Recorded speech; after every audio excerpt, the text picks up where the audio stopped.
Alors allons-y, je ne savais pas qu'il y avait des trophées pour l'architecture. Il y a peu de gens qui le savent finalement, ça reste dans un cercle assez fermé.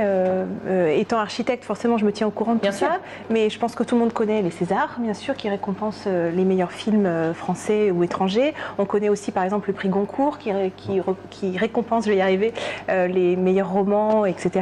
Mais il y a aussi l'Équerre d'argent, qui récompense la meilleure réalisation faite dans une année sur le territoire français par des architectes français ou étrangers. Et donc, j'avais envie de mettre en lumière un peu ce prix qui existe depuis 30 ans, puisque cette année on fête les 30 ans de l'Équerre d'argent et qui permet de mettre en valeur des bâtiments qui ont été réalisés. Donc moi je me suis focalisée donc sur ce prix de l'Équerre d'argent, mais sont aussi remis à la même occasion le prix de la première œuvre qui récompense le plus joli bâtiment, enfin en tout cas le mieux conçu par un très jeune architecte en France, et aussi des mentions à l'Équerre qui récompensent d'autres bâtiments. C'est un peu comme la médaille d'argent et la médaille de bronze si on veut aller par là. Et juste là donc je me suis focalisée sur un bâtiment qui, vous allez voir, est vraiment exceptionnel de par sa qualité, mais aussi de par son programme, entre guillemets, son utilité. Mais je tenais à dire aussi, donc là on voit une petite image, mais juste je tenais à dire que comment ce prix récompense autant des bâtiments exceptionnels que aussi des immeubles de logement ou des choses peut-être moins prestigieuses. Tout ça pour dire que l'architecture, ce n'est pas réservé à une élite. Moi, c'est quelque chose qui me tient à cœur. Voilà. Donc là, vous avez vu une petite image. Je ne sais pas si vous avez vu passer ce bâtiment. Il est à Lens et en fait, c'est le Louvre Lens. En fait, le musée du Louvre a décidé d'externaliser, je ne sais pas comment on dit, extérioriser ses collections ailleurs en France qu'à Paris, et donc a décidé à Lens d'ouvrir ce musée fabuleux qui a été fait, donc qui a été primé, qui a été fait par deux architectes japonais qui se font appeler Sanaa, qui sont Kazuyo Sejima et Ryue Nishizawa. Je vais y arriver, du premier coup.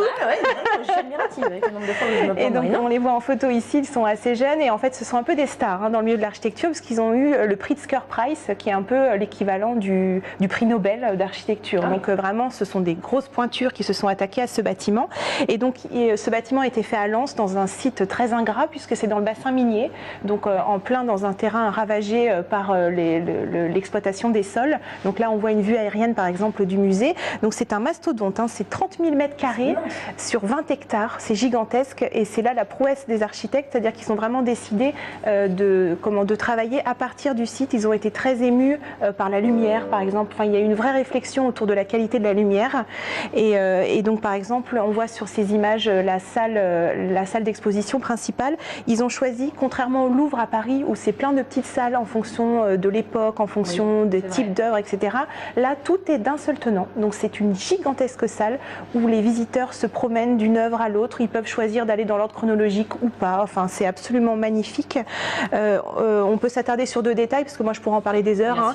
Voilà, donc sur l'enveloppe du bâtiment, par exemple, qui est légèrement courbée, et c'est un matériau assez innovant, mi-aluminium, mi-verre, en fait, qui reflète le paysage et la lumière si chère aux architectes, mais qui aussi laisse passer cette fameuse lumière à l'intérieur du bâtiment.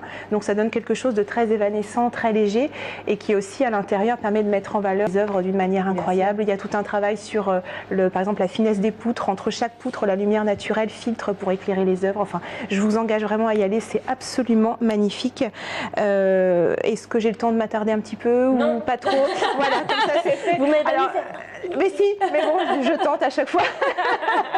Juste pour finir, une chose un peu plus légère, c'est qu'en parallèle de ces équerres d'argent étaient remis donc les parpaings d'or. Donc oui, là, c'est le contre-pied qui est initié par un blog qui s'appelle L'abeille et l'architecte. Donc c'est un prix un peu satirique. Et donc il se trouve que les Sanaa, qu'on a vu à l'instant, les architectes japonais, eux ont récolté le parpaing d'or. Donc là, je vais reprendre ma fiche. Le parpaing d'or de l'architecte étranger qui vole le bon pain des architectes français, que tu te demandes si c'est nous qu'on est nuls ou si c'est eux qui sont bons. Voilà, donc ça, ils ont eu ce parpaing d'or. A priori, c'est plutôt qu'ils sont bons. Ils sont très très bons. Merci beaucoup Magali. On retrouve bien entendu toutes vos infos sur votre blog lily-larchi.com.